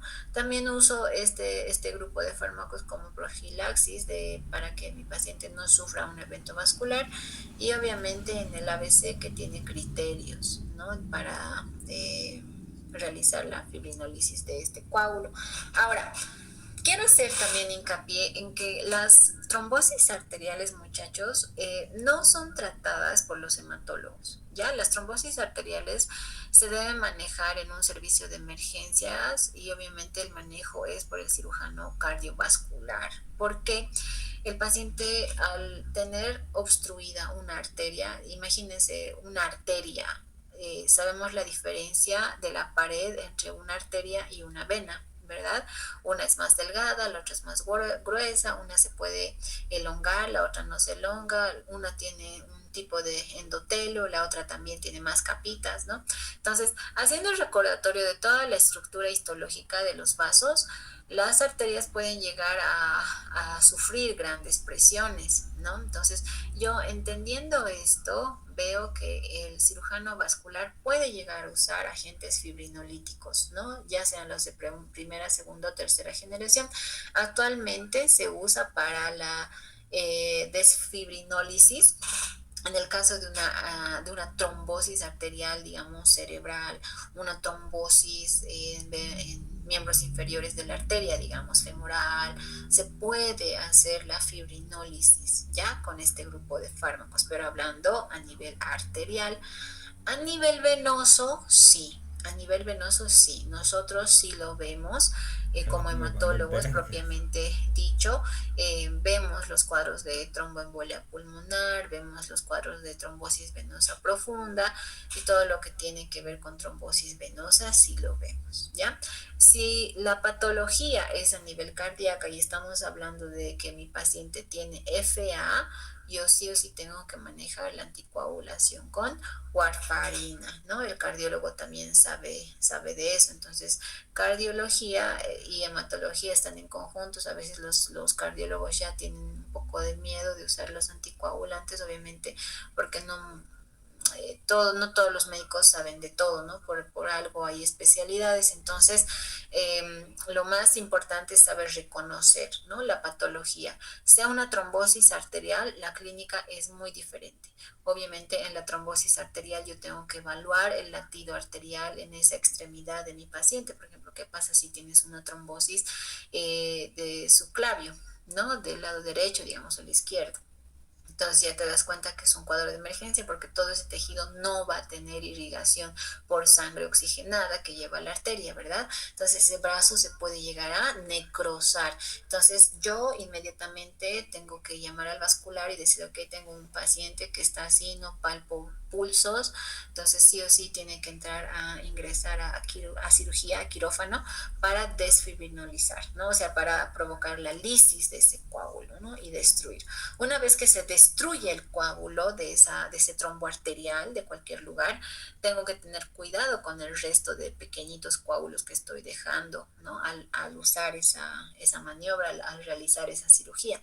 Entonces, entendiendo esto, me voy a apoyar con anticoagulantes, ¿no? En este caso siempre voy a usar las heparinas, ¿no? De bajo peso molecular como la enoxaparina o puedo usar también la heparina sódica, ¿sí? ¿En qué casos más? Como profilaxis, ¿no? Profilaxis de evento vascular. Por ejemplo, en nuestro medio tenemos muchos pacientes con obesidad, con síndrome metabólico. Ustedes han visto a los mineros, ¿no? La mayoría son gorditos y deben ser cardiópatas también y también deben ser hipertensos y demás. Entonces, estas personas tienden a tener, ¿no? Un cierto tipo de enfermedad de estas y obviamente se asocia por la presencia del placa de ateroma en la arteria, puede llegar a tener un trombo, ¿no? Una trombosis arterial. ¿Qué pasa si pasa algo en las coronarias? Entonces, sí o sí, el tratamiento es quitar el coágulo de esa arteria, ¿no? Entonces llegan a intervenirse quirúrgicamente, llegan a tener, ¿no? Una intervención por las arterias coronarias y demás. Entonces, si estoy hablando de trombosis arteriales, muchachos, yo quiero que se queden con esto, fibrinolíticos, ¿ya? Fibrinolíticos. Si estoy hablando de FA, antiagregante plaquetario, y si tengo riesgo de tener émbolos, sí o sí solo necesito anticoagular, ya sí o sí tengo que anticoagular con warfarina. FA sí o sí es anticoagulación con warfarina, ¿ya? Warfarina, porque estás hablando del flutter, ¿no ves? De la fibrilación auricular, ¿no? Entonces ese paciente tiene alto riesgo de formar pequeños trombitos, ¿no? Yo no quiero que forme microtrombos ni nada, entonces prefiero darle anticoagulante, ¿ya? La warfarina se lleva la flor hasta el día de hoy, ¿ya? Si yo voy a hablar de pacientes que ya han tenido una placa de ateroma formada, ya he hecho el tratamiento y aún así la placa de ateroma sigue, ya por más que ya he controlado los niveles de triglicéridos y todo ya está bien controlado, obviamente la placa de ateroma se queda y se queda. Entonces, como profilaxis, como cuidado para que no se activen las plaquetas, porque hace un momento les decía, la plaquetita pasa por ahí y la ve extraña la placa de ateroma y dice, ok, aquí hay algo raro, parece que está dañando el endotelio vascular, me activo, ¿no? Y se activa, ¿no? Se activa y activa toda la cascada. Entonces, para evitar eso, usamos la aspirina, ¿ya? Dentro de los efectos secundarios propiamente de todos estos grupos, pues cada uno de estos grupos es bien especial y quiero hacer hincapié en que los efectos adversos más comunes relacionados con los antiagregantes, anticoagulantes y fibrinolíticos son las hemorragias, ¿ya? Si bien decía, la warfarina tengo que tener que controlarla cada 2-3 semanas, teniendo un INR de 2 a 3, pero muchos pacientes a veces toman más medicación, a veces no comen, o a veces se les ocurre comer apio, acelga, espinaca y todas las cosas verdes y están tomando también warfarina. Entonces nosotros sabemos que son fármacos ricos, perdón, alimentos ricos en vitamina K. Por tanto, a un paciente que esté tomando warfarina, yo tengo que decirle, ok, señor, no va a comer nada verde, ¿no? Pero nada de hortalizas como apio, acelga, espinaca, perejil. ¿Por qué? Porque estos alimentos, estas hortalizas tienen mucha vitamina K. Entonces, si yo estoy dando antagonistas de la vitamina K, por otro lado también le estoy dando vitamina K. Entonces no funciona así, ¿no ve? Mi paciente no va a entrar en rango nunca, entonces nunca voy a poder tener un rango de anticoagulación adecuado a mi paciente. Rango que no, paciente que no se encuentre en un rango establecido de 2 a 3, no está anticoagulado. Es como darle agua de mote. Ya si tu paciente o familiar está tomando warfarina y tiene un rango de 1.5, un INR de 1.5, 1.2, no está anticoagulando, querido, porque algo está pasando o está teniendo mucha, de alguna manera, comida rica en hortalizas, en fitoalimentos, o está tomando otras pastillas, o de alguna manera se está olvidando tomar sus pastillas. Algo está pasando. Ya acabamos de decir, la warfarina es el fármaco más inestable, pero cuando se llega a controlar bien también y el paciente se pone bien estricto y todo, muchas veces llega a sobrepasar el rango. Entonces, si sobrepasa el rango, estoy diciendo que está ok, este paciente tiene mucho riesgo de sangrar, ¿no? Hemorragias graves asociadas más que todo a la warfarina y la heparina, ¿no? En este caso, la heparina sódica, ¿no? La no fraccionada, ¿ya? Otra cosa más importante, como antiagregantes, les decía hace un momento, los factores de la coagulación dependen del hígado. Entonces, todo paciente que tenga hepatopatía, ojo, está anticoagulado per se, o sea, por su patología de base, ¿no? Porque el hígado está enfermo, no puede sintetizar, no puede estimular la síntesis de factores de coagulación, por tanto está anticoagulado de por sí, ¿no? O sea, por sí ya está anticoagulado. Entonces, un paciente con hepatopatía, mucho ojo de dar antiagregantes, ¿sí? Hay que tener mucho cuidado porque puede llegar a provocar mayor daño, ¿sí? Hepático. ¿Qué más? En los pequeños puede llegar a provocar el síndrome de Reye, púrpura, diarreas y resistencia al clopidogrel también, obviamente, porque les decía, los receptores van a llegar a durar, ¿cuántos días? 7 hasta 10 días, ¿no? Viven las plaquetas, entonces va a tardar ese tiempo para que el clopidogrel deje de hacer acción, ¿no? Tener acción. Anticoagulantes propiamente dicho, si hablamos de todas estas, entonces van a llegar a provocar más que todo o trombocitopenia, osteoporosis, alopecia, necrosis cutánea y cefaleas. Y dentro de los efectos más importantes tenemos a los fibrinolíticos. En este caso, la mayoría de estos puede llegar a provocar shock anafiláctico, arritmias por reperfusión, shock cardiogénico, convulsiones un evento vascular, en este caso también hemorrágico, ¿no? A nivel sistema nervioso central. Entonces, entendiendo esto, veo que, ok, todos estos fármacos tienen reacciones adversas, ¿sí? Tengo que saber cuál y cómo, qué fármaco yo puedo llegar a usar en mi paciente, ¿no ve? Dentro de todos estos, lo que más me interesa es que ustedes se acuerdan que los fibrinolíticos pueden llegar a provocar shock anafilático. No que siempre producen, sino puede provocar, si hay esa tendencia a tener como un efecto adverso, que mi paciente puede llegar a desarrollar shock anafilático. Por otro lado, también arritmias, ¿no? Por reperfusión, shock cardiogénico, convulsiones, ¿no? Pero más que todo, muchachos, shock anafilático, ¿ya? Si hablamos de los anticoagulantes, netamente te van a provocar trombocitopenia por la misma estructura química que tienen estos. Llegan a reconocerlos como antígenos, entonces lamentablemente las plaquetitas caen en eso y pues los macrófagos y los linfocitos ya las reconocen como si fueran agentes extraños a las plaquetas y pues van destruyéndolas, provocando cuadros de trombocitopenia, ¿no? También generando osteoporosis también. La alopecia y también pueden generar necrosis cutánea y también cefalea, ¿sí? Dentro de la farmacocinética, pues la mayoría de estos se excretan por vía renal, ¿ya? El metabolismo es netamente hepático. Hablando propiamente de los antiagregantes, quiero hacer énfasis nuevamente en este lado de las indicaciones. Cuando digo indicaciones, digo, ok, ¿en qué casos yo voy a dar este fármaco? ¿Qué patologías, no?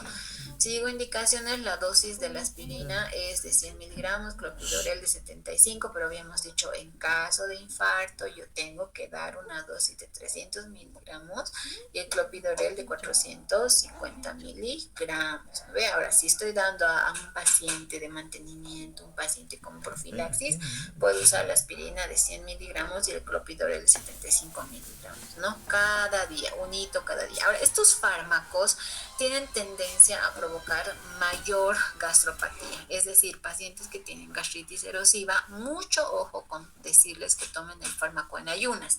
Estos fármacos sí o sí se toman después del alimento, es decir, unos 15 minutos a media hora después del almuerzo, siempre con barriga llena, nunca con barriga vacía, ¿sí? No con estómago vacío, ¿ya? Más que todo por la aspirina, ¿ya? Ahora, ¿en qué casos yo voy a llegar a usar la aspirina, el clopidogrel, el ticagrelor?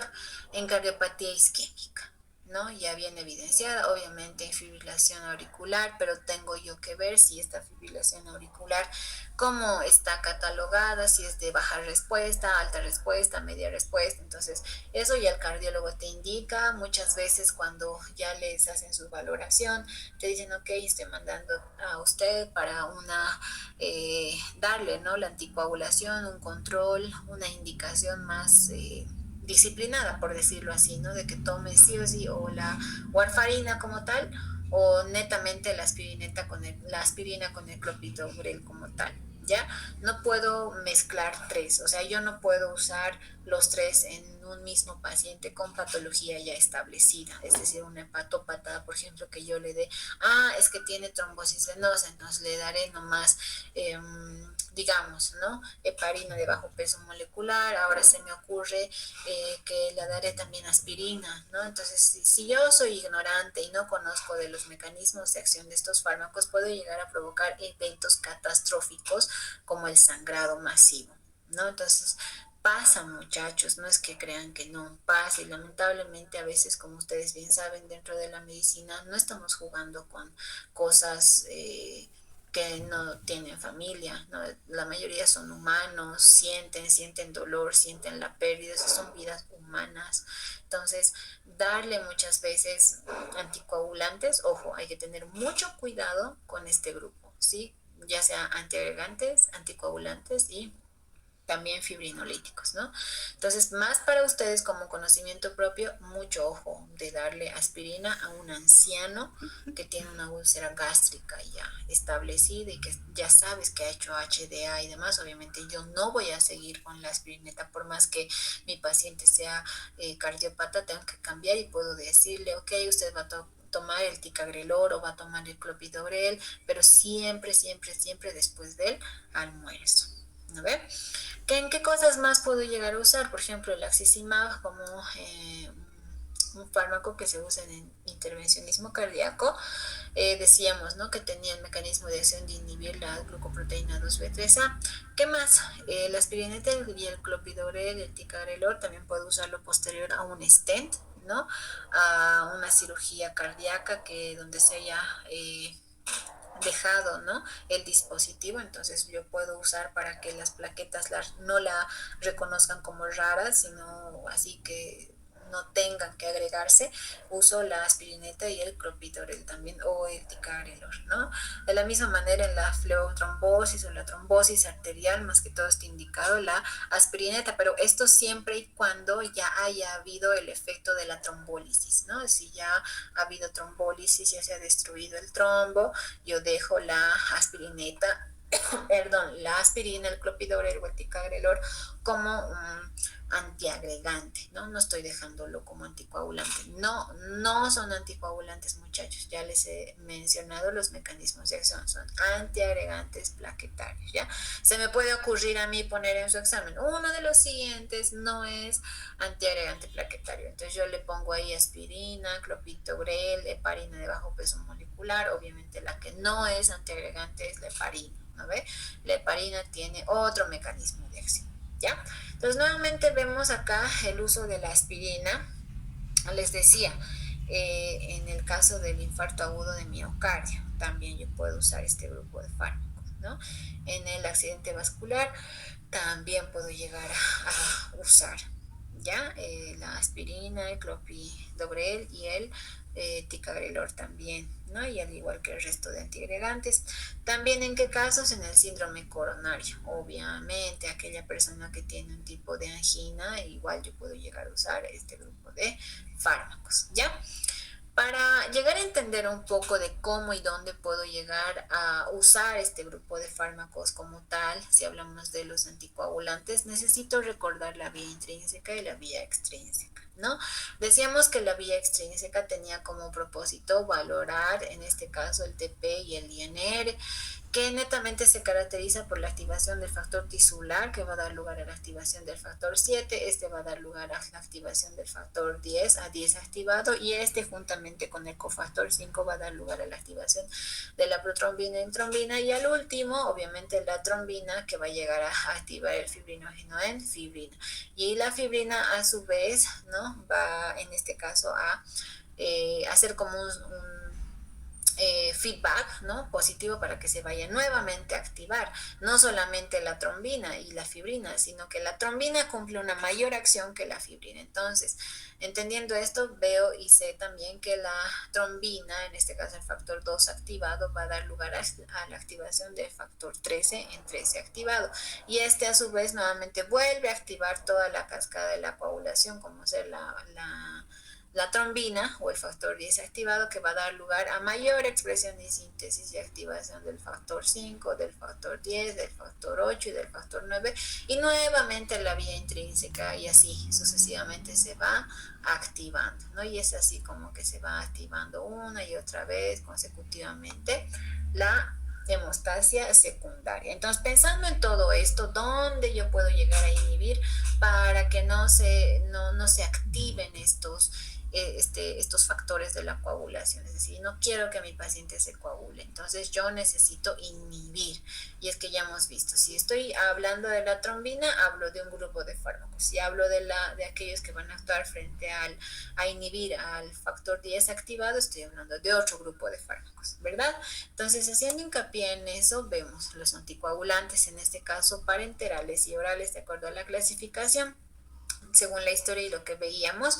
En este caso hablo de parenterales cuando su uso es de manera intravenosa o subcutánea. Hablo de aquellos que tienen una acción directa, que van a depender directamente de la presencia de antitrombina, en este caso de la heparina no fraccionada y del resto de heparinas, como cuál, la enoxaparina, deltaparina, demiparina, nodraparina, ¿no? Inhibidores del factor 10 activado como el fondaparinux, hablando propiamente como anticoagulante parenteral, ¿sí? Si yo voy a hablar de anticoagulantes directos que van a bloquear, en este caso al factor 2, tenemos la vivalirudina, ¿no? Inhibidores sintéticos de bajo peso, el argobatran, ¿no? Entonces, de acción directa solamente tengo aquella que va a ir a bloquear el factor 2 activado, ¿no? Que no va a depender de la antitrombina, como veíamos en esta imagen, ¿no? Directamente iban a inhibir al factor 2 activado, ¿no? Entonces, entendiendo esto, muchachos, yo veo y entiendo que uno va a depender de la presencia de la antitrombina y otro no depende de la presencia de la antitrombina. ¿Ok? Anticoagulantes orales propiamente dichos, tenemos a dos fármacos directos e indirectos. Nuevamente hablábamos acá, aquellos fármacos que tienen una acción directa no dependen de la antitrombina y puedo yo llegar a señalar aquellos que son inhibidores de la trombina como el dabigatran, que es el fármaco por vía oral, ¿no? Inhibidor de la trombina, es decir, que inhibe directamente al factor 2A, más conocido como la trombina, inhibe, ¿no ve? El dabigatran. Ok, entendiendo esto, tengo otro grupo de fármacos que van a inhibir de manera eficiente al factor 10 activado. Estamos hablando de todos los SABAN, ¿no ve? SABAN. Entonces veíamos el rivaroxaban, apixaban, raxasaban, el betrixaban y el ledoxaban también. ¿Ya? Dentro de los anticoagulantes orales de acción indirecta tenemos a los antagonistas de la vitamina K y en este caso estamos hablando de la warfarina y hace un momento también les mencionaba el dicumarol, el acenocumarol, ¿no ve? Que son fármacos antagonistas de la vitamina K.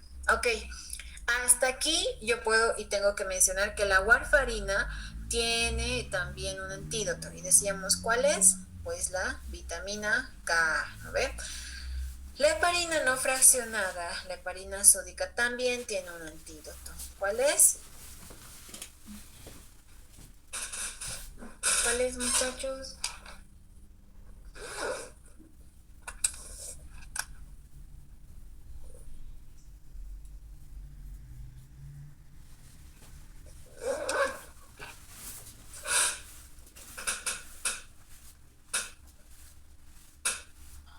¿Cuál es el antídoto? Ay, que yo también estoy cansadita. ¿Cuál es el antídoto, muchachos? De la heparina sódica.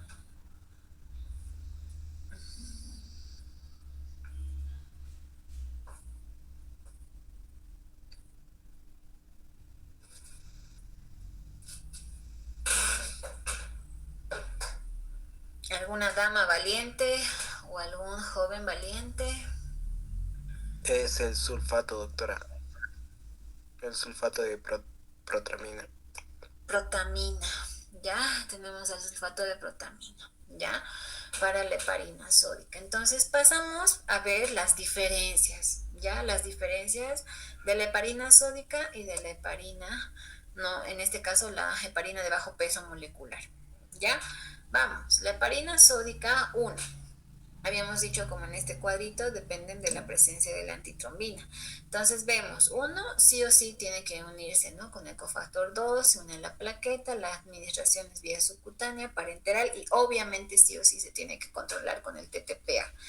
¿Qué fármaco se controlaba con el TP y el INR? Además de Ignacio o algún otro estudiante.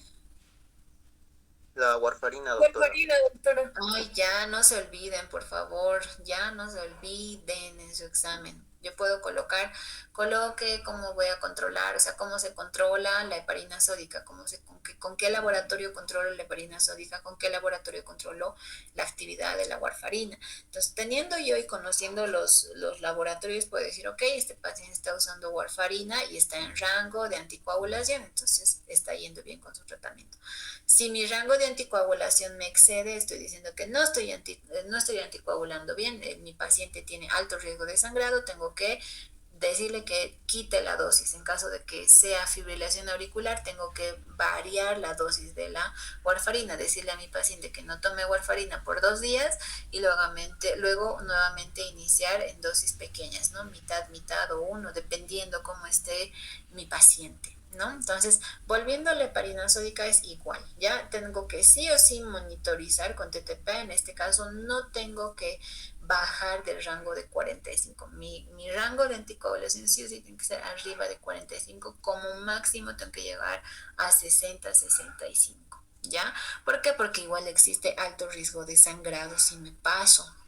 Entonces tengo que tener cuidado con monitorizar el TTPA. ¿Ya cuando use heparina sódica? ¿Sí? En este caso, dosis de efecto sí es variable, es decir, puede ser es igual e inestable, al igual que la warfarina, pero no tarda en activarse como como la warfarina. Hay más probabilidad de trombocitopenia, también hay más probabilidad de osteoporosis, obviamente la eliminación es saturable, la excreción netamente renal. Antídoto, la protamina, ¿no? El sulfato de protamina. Respecto a la enoxaparina, las heparinas de bajo peso molecular, netamente la administración es mucho mejor si se hace solo subcutánea. También se puede hacer parenteral, pero es mucho mejor, mucho mejor subcutánea porque son fármacos liposolubles, ¿ya? No necesita monitorización, es decir, yo no voy a estar pidiendo TTPA para la enoxaparina, ¿sí? Dosis de efecto predecible, obviamente, porque este grupo de fármacos, cuando yo voy a usar a dosis terapéutica, la uso sí o sí en horarios restringidos, ¿sí? Si digo cada 12 horas, es cada 12 horas. Necesito ver la dosis, el efecto en un tiempo de 10 días, por ejemplo, frente a un evento agudo, ¿ya?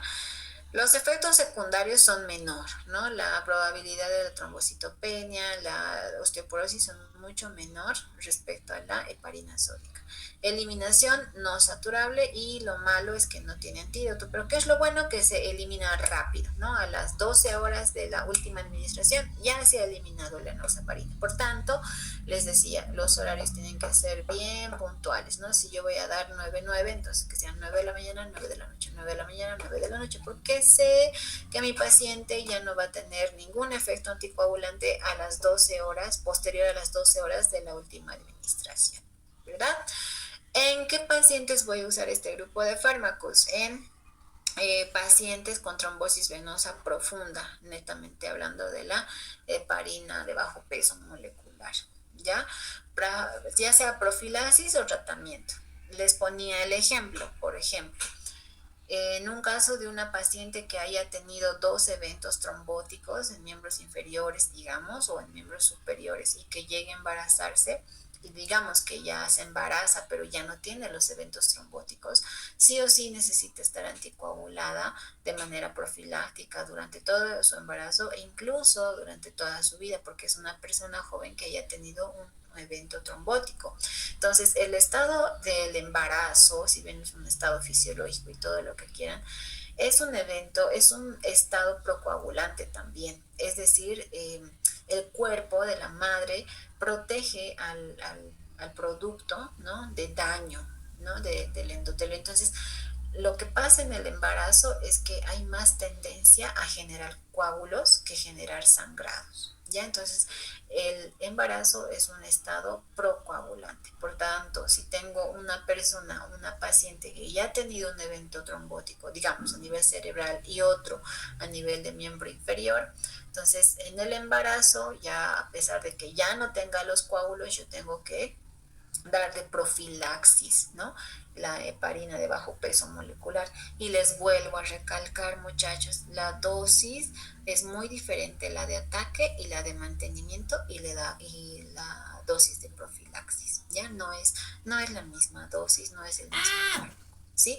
Pero sí, en el embarazo solamente puedo llegar a usar la heparina de bajo peso molecular, no puedo usar más. Ahora, si mi paciente tiene daño renal más establecido y demás, y digamos que está embarazada, pues lamentablemente sí o sí tengo que usar la heparina de bajo peso molecular, que es administrada por vía subcutánea, ¿no? Aunque a mí no me guste recibir pinchazos, tengo que aceptar los pinchazos porque hay riesgo, ¿no? De que termine coagulándome, ¿verdad?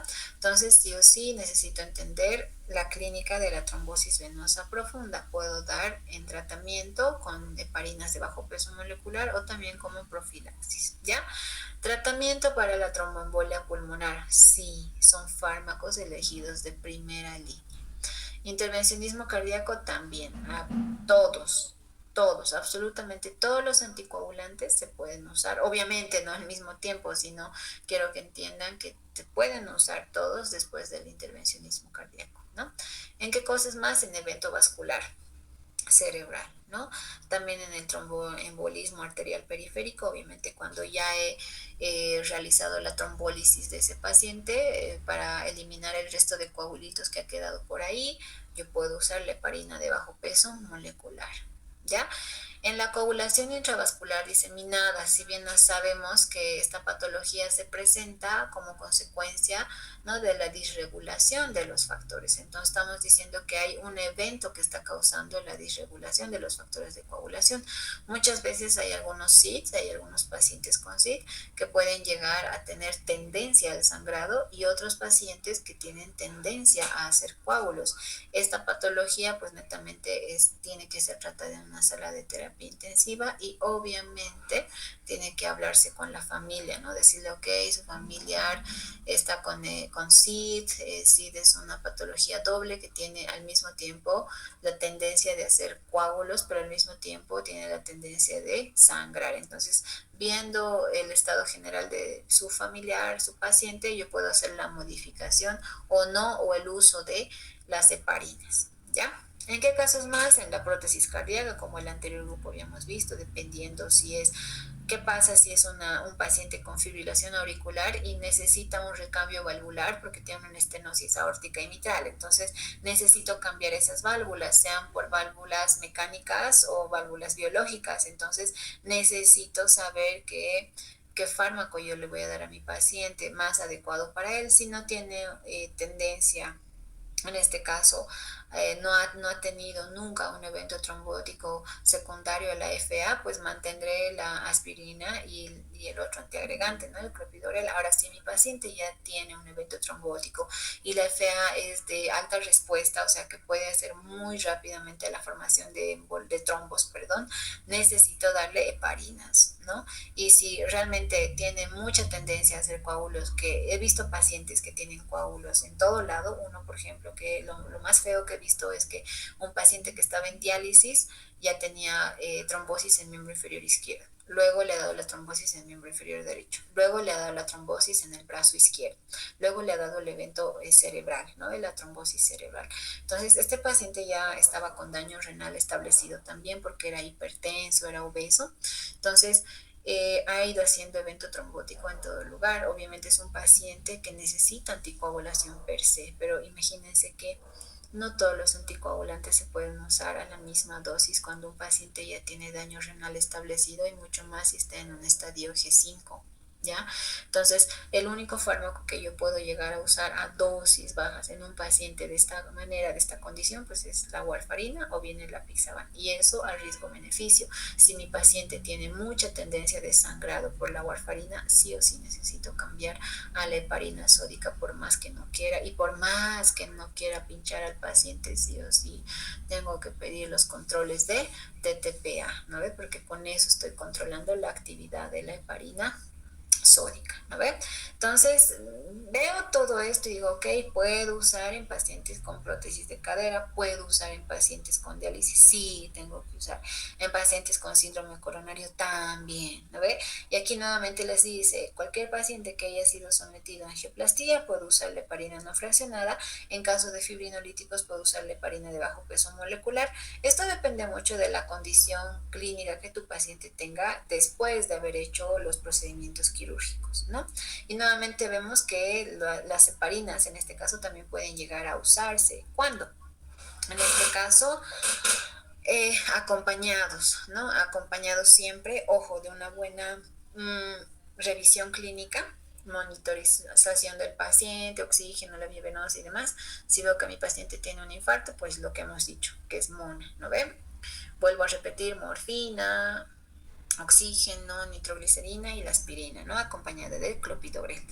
Veo y hago en un electrocardiograma, veo si tiene un ST elevado, entonces en este caso veo, ¿no?, que tiene menos de, más de 90 milímetros o menos de 90 milímetros, en este caso, minutos también puede ser.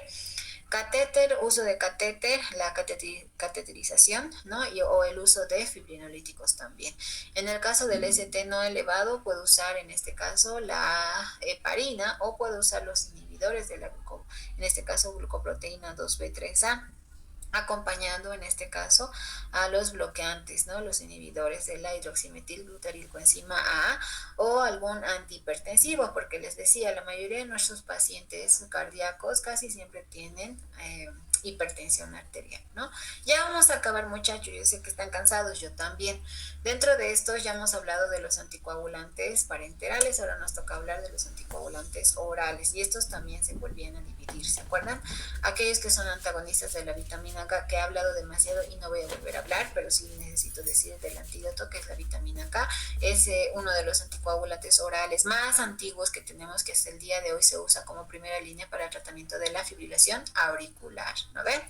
Ok, vamos y vemos que va a inhibir estos factores. Ok, va a inhibir cuáles, el factor 10, el factor 9, el factor 7, el factor 2, casualmente los factores vitamina K dependientes, ¿no ve? Ok, también tengo otro grupo de fármacos anticoagulantes que van a inhibir, en este caso, el factor 10 activado. Tenemos el apixaban, rivaroxaban, raxaban y el betrixaban, y uno nuevo que nos ha llegado, que es el edoxaban. En este caso no tienen antídoto, pero sí son muy buenos, muchachos, porque no tienen tanta asociación con sangrados masivos, a diferencia de la warfarina, ¿ya? Entonces, si vamos a hablar pros y contras, obviamente, con los inhibidores del 10 activado, no necesito control de laboratorios, no necesito antídoto, hay mucho menos riesgo de sangrado, pero ¿qué creen? El costo.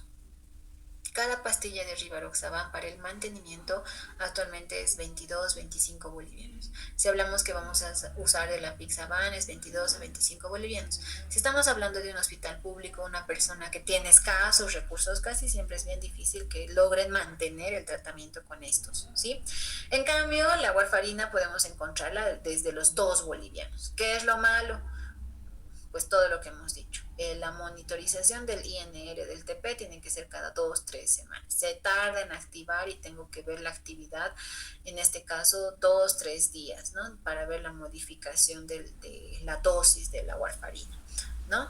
Y lo importante es que está asociado a más riesgo de sangrado, mayor riesgo de sangrado con la warfarina, y lo otro, que este sí tiene un antídoto, ¿no? Que es la vitamina K. Entonces yo puedo poner en su examen, escriba 5 diferencias entre los antagonistas de la vitamina K y los inhibidores del factor 10 activado, ¿no? Entonces ya les estoy mencionando, por lo menos esas diferencias sí o sí tienen que saber, ¿sí?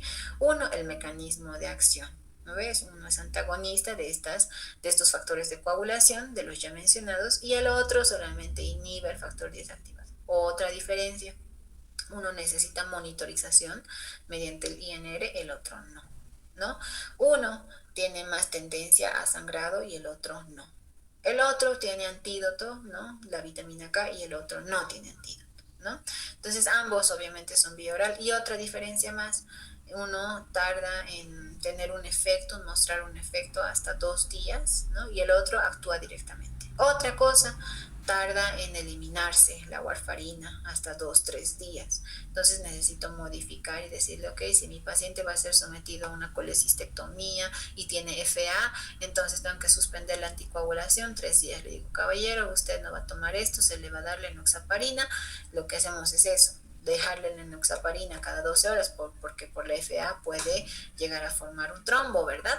Entonces tengo que dejarle anticoagulado. ¿Cuándo es la cirugía? Digamos que me diga en 2 días. Ok, entonces suspender la enoxaparina 12 horas antes del acto quirúrgico, ¿no ve?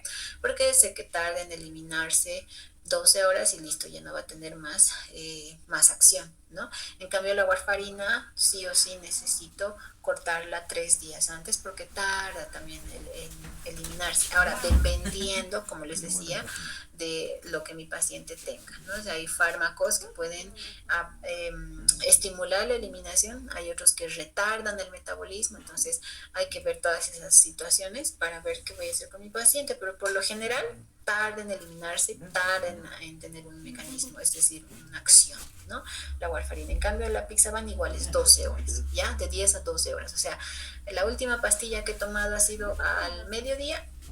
Entonces, a la medianoche, a partir de la medianoche, ya no voy a tener efecto, ¿no? Entonces, por esa razón es cada 12 horas, en este caso la Apixaban. Lo mismo, casi lo mismo pasa con el Rivac, que este es cada 24 horas como dosis de mantenimiento, ¿ya? Una cosa, vuelvo a repetirles, es dosis de ataque, dosis de mantenimiento y dosis profiláctica, es diferente. ¿Sí? Y por último, pero no deja de ser importante, inhibidores de la trombina, directamente aquel que va a inhibir al factor 2A.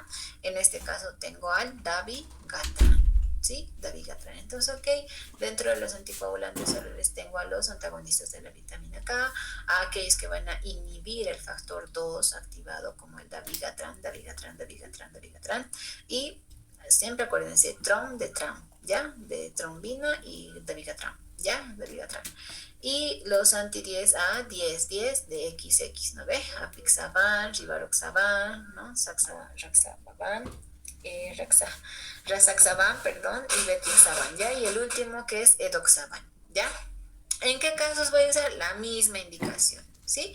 Puedo usar en caso de pacientes que, digamos, no tienen, en este caso, tienen buena tolerancia oral, no tienen restricción dietética y demás, puedo usar vía oral anticoagulantes. Es decir, yo en un inicio de la parte de la anticoagulación en un paciente con trombosis venosa, un tratamiento de ataque, siempre lo voy a hacer con heparina de bajo peso molecular por 10 días.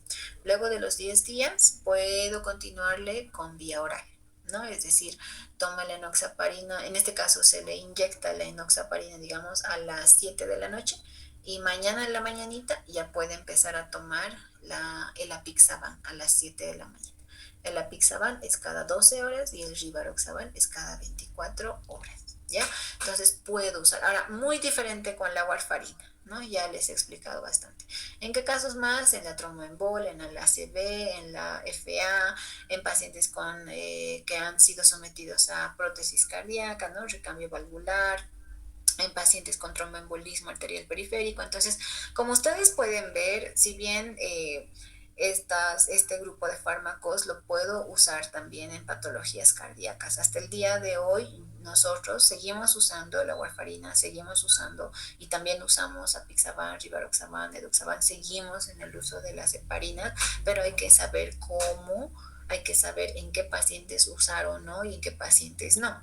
Y entonces ahí vamos a ver, ¿no? Pensando siempre, o sea, ok, pues por eso les decía, es importante dominar lo normal de los laboratorios para yo poder indicar un fármaco que no vaya a empeorar los efectos que ya tiene mi paciente. Es decir, si es hepatópata ya está anticoagulado per se.